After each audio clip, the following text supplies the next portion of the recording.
兵庫県新温泉町、道の駅浜坂の里、神戸牛松阪牛のルーツ田島牛、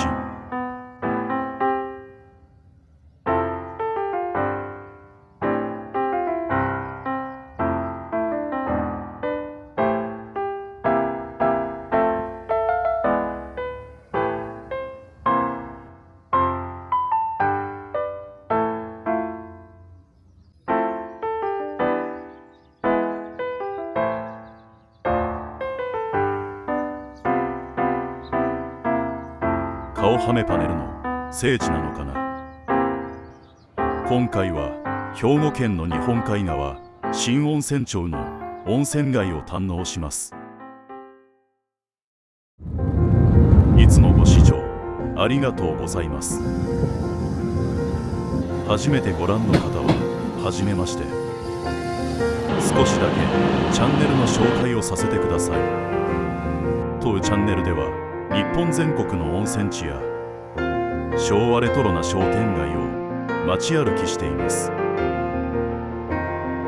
定番の観光地にもたまに行きますが、あまり人に知られていないよう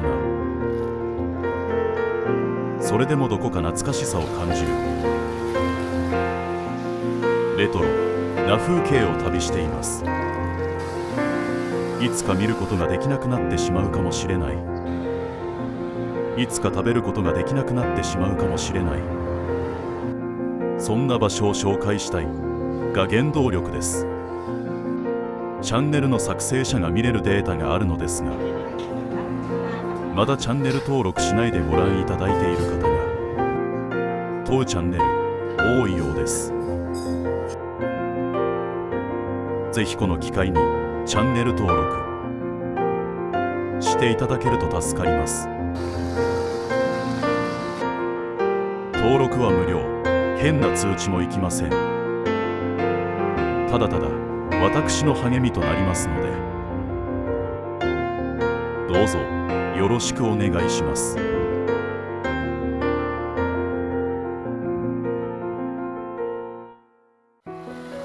本編に戻ります。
最後までご視聴ありがとうございました。チャンネル登録、高評価お願いします。コメントもお待ちしております。